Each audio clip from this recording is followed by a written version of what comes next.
संत महात्मा के प्रवचन और सत्संग भजन से लाभ उठा रहे थे और कहा है कि नर तन पाई यतन कर ऐसा, जिससे वह किरदार मिले, ऐसी उत्तम योनि पदार्थ फिर नहीं बारंबार मिले। संतों ने बताया कि हमको सुंदर मनुष्य शरीर मिला है, उसी में भी कहते हैं कि देवों से दुर्लभ होता है संत समागम। उस समागम में बैठकर हमको ज्ञान भक्ति से ओतप्रोत सत्संग मिलता है। और मानव जीवन के अंदर कहा है कि सब घट मेरा साइया, सुनी सेज न कोई, बलिहारी वा घट की, जिस घट पर घट होई।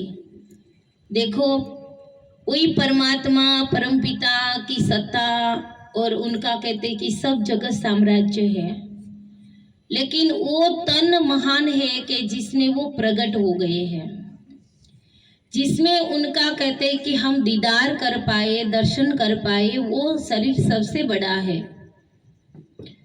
क्योंकि और जगह तो हम देखते हैं कि 84 में कोई भी पशु पक्षी इनके अंदर एक काबिलियत नहीं है, केवल है तो इंसान के अंदर है कि जो हम हरदम अपने ही प्रभु को, जिन्होंने पूरा ब्रह्मांड बनाया है, वो ब्रह्मांड के सरताज है, हमारे अंदर बैठे हुए हैं।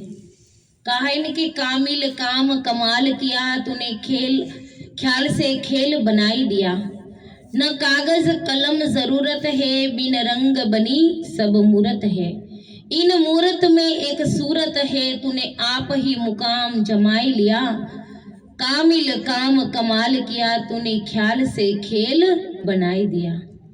वो प्रभु ने देखो पूरी सृष्टि का एक ख्याल से ही बना दिया, सर्जन कर दिया। इंसान को अपना एक घर बनाना है तो कितना पूरी लाइफ चली जाती है ना। बना बनाया भी लेना है तो भी जिंदगी पूरी हो जाती है। और तो ये दुनिया का देखो नजारा, जहाँ भगवान ने कितना सुंदर कहते हैं कि बनाया है। कोई बात नहीं, बैठने दो, जहाँ भी बैठे मन सत्संग में होना चाहिए, चाहे एक पहले बैठे, लास्ट में बैठे, बीच में बैठे, है ना। फिर हम बार बार उनको करते रहेंगे तो डिस्टर्ब हो जाएगा, हम किसको सुनाएंगे, संपत्ति हम उसी को नहीं देंगे। नहीं तो वो आगे बैठे पीछे बैठे, रहिए ना, बहुत उनको क्या मतलब है। अच्छा नहीं लगता। हाँ, इसमें नहीं होता है नहीं भैया। तो ये देखो भगवान की सृष्टि का नजारा देखो, और भगवान ने जो इतनी बड़ी बनाई है वो किसके लिए, कामिल काम कमाल किया। उन्होंने न कागज की जरूरत न कलम की, बिन रंग बनी सब मूरत है। भगवान ने कितने करोड़ों, हमारी कितनी है ना, कितनी बस्ती है पूरे कहते दुनिया में, करोड़ों के करोड़ों अरबों है, तो उसी में एक दूसरे की पूरी जेरॉक्स कॉपी तो है ही नहीं, कुछ ने कुछ डिफरेंस है ना। कोई लगता है कि फलाने बहन आपके जैसे ही है। एक बहन है ना जो देखती रहे थे, हमने कहा कि चलो ध्यान से सत्संग सुन रहे, फिर लास्ट में मैंने पूछा कि अरे आपको तो बहुत सत्संग में इंटरेस्ट था कि आप एकदम एकाग्र मन से सुन रहे थे, देख रहे थे।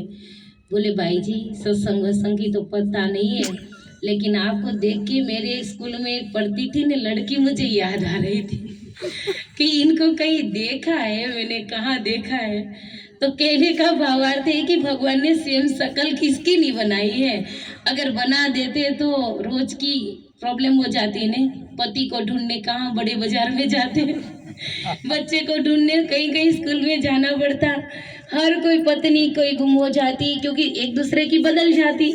लेकिन भगवान ने सबकी शकल अलग बनाई है, और कलर भी ऐसा पक्का बनाया कि कितना भी अच्छे के अच्छे साबुन लगा लेकिन लाइफ टाइम तक वही कलर रहता है। बाकी कपड़े का कलर निकल जाएगा, मकान का कलर निकल जाएगा, लेकिन अपने तन का नहीं निकलेगा, इतना पक्का। और भगवान ने अजायबी भी ऐसी बनाई है। देखो 20 साल होता है तो हमारी मतलब हाइट फिक्स हो जाती है, चाहे 4.5 फुट की हो या तो 5 की हो या तो 5 से ऊपर हो। लेकिन इसके आगे 30 साल के बाद कोई किसी की हाइट बढ़ती है नहीं।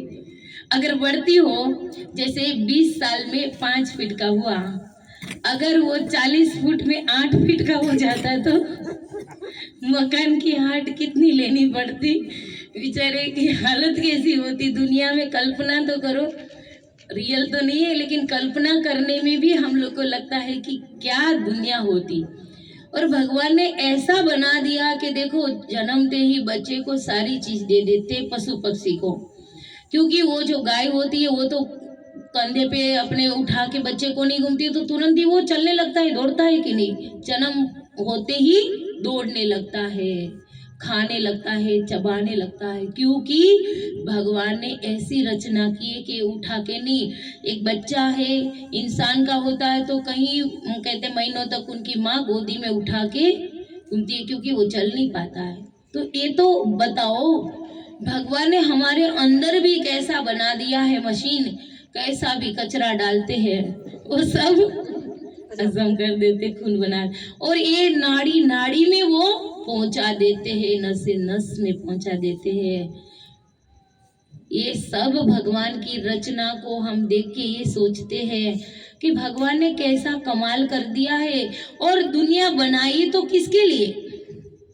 एक मनुष्य के लिए बनाई, एक इंसान के लिए बनाई कि उनको सारी सुविधा दे देता तो फिर वो आराम से मेरा भजन करेगा, मुझे याद करेगा, मेरा दर्शन करेगा, मुझे कहीं से ढूंढेगा।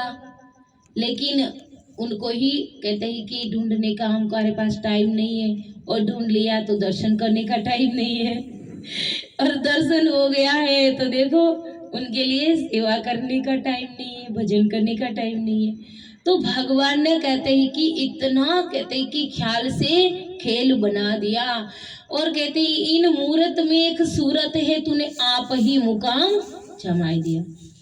ये मूरत तो बनाई लेकिन उनकी सूरत भी दे दी साथ में कि भाई मुझे नहीं वैकुंठ में आना पड़ेगा तेरे को, वृंदावन में ढूंढने नहीं, न मैं द्वारिका में, न हरिद्वार में, कहीं नहीं, बद्री केदार में कहीं नहीं, तेरे अंदर ही तू मुझे पा ले, वहां सब कुछ मिल जाएगा तेरे, कोई आशा ही नहीं रहेगी, कोई दिक्कत ही नहीं है। इसीलिए कहा सौजोबाई ने कि जब तक तीर्थ साधना सब गुड़ियों का खेल, जब तक प्रभु परिचय नहीं तब तक संशय मन में, कि जब तक हमारा मन है इस सब कहते हैं कि भ्रम से मुक्त नहीं होता है, तब तक पूर्ण परमात्मा में कहते हैं कि हम लगन नहीं लगती है, हमारा प्रेम विश्वास नहीं बढ़ता है। इसीलिए तो कितने कर्म कांड बनाए, कितने कर्म कांड पंडितों ने बनाए, कोई कमी है? कितने भगवान है, कितने धर्म है, आज तो मानो इसी में कंफ्यूजन हो गया है। अभी हम आते थे ना रास्ता में, मैंने कहा प्रचार करते आओ, बुद्ध देव जी को बोले भाई जी कहीं न कहीं सब जुड़े हुए हैं, लगे हुए हैं, कोई बिरला उसी में से निकल पाता है, क्योंकि सबसे ज्यादा यही है कि किस भगवान को माने, किस धर्म को माने, किस पूजा करे, कौन मंत्र का जाप करे, क्या कर्म कांड करे, मान रे मूर्ख क्यों भरमाया, बिन सतगुरु कोई भेद न पाया, माला फेरी तिलक लगाया, साखी गाई दोहा गाया, आत्म ज्ञान को समझ न पाया, वही रह गया है। और उनके लिए ही आज संसार के अंदर इतना कहते हैं कि प्रपंच है। अगर झगड़ा भी है तो उनका ही है। एक जगह पे साधु महात्मा प्रचार करने जा रहे थे, बीच में गांव पड़ा, वहां बहुत सारे लोग कंफ्यूजन में थे। उनकी चिंता देख के साधु महात्मा पहचान जाते हैं, क्योंकि वो भेड़ बकरी चलाते नहीं, आपको ही चलाते हैं, आपका चेहरा होता है, खुश तो होते हैं, हाँ भगत जी के घर में सुख शांति है, लक्ष्मी जी ठीक ठाक है। अगर चेहरा में कोई भी परेशानी आ गई तो भी बोले ना कि ये सब हमारे दुश्मन है तो हम ले जाएंगे, हमें तो रोज रोज बुलाते फोन करके, भाई जी आ जाओ आ जाओ। तो उसी में कहते हैं कि चेहरा देख के वो तो कहने लगे, अरे भैया क्या परेशानी है, पूरे गांव इकट्ठे होके बैठे हैं, मंदिर में बैठे हो। बोले इसी की तो मगजमारी है। बोले मंदिर की क्या मगजमारी? बोले ये मगजमारी है कि पहले हमारे गांव वाले बोले कि शिव जी की पूजा करेंगे, क्योंकि बहुत ध्यान करते थे, है ना, तो उनकी पूजा करेंगे। तो उनकी पूजा चालू कर दी तो ठाकुर जी को, गोपाल जी को मानने वाले सब विरोध करने लगे। हमने कहा कोई बात नहीं, बोला ना चाहिए, चलो हटा दो। अब लड्डू गोपाल को बिठा दिया तो राम जी वाले आने के बंद कर दिया। अयोध्या हमारा यही है, अभी इतनी मूर्ति की प्रतिष्ठा हुई, हमारे गांव में ही नहीं है मंदिर, तो हमने कहा उनको हटा दो। एक के बाद फिर आदि शक्ति, गणेश जी, हनुमान जी आए, लेकिन उनका तो भी मामला खत्म हुआ नहीं। अब क्या करें? साधु महात्मा भी चक्कर में आ गए।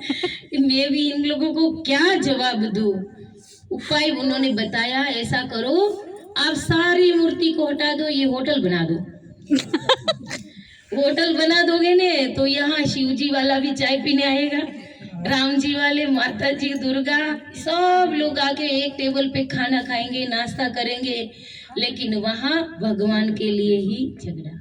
तो हम आज जो कहते हैं कि एक शक्ति है जिन्होंने हमको बनाया है, भगवान जिनका ध्यान करते हैं, स्वयं महादेव जी भी कहते हैं एक भजन के अंदर, प्रेम से बोलिए श्री सद्गुरुदेव महाराज की जय। महादेव कहे नीरे बानी, सुन गिरिजाए अमर कहानी। महादेव कहे नीरे बानी, सुन गिरिजाए अमर कहानी।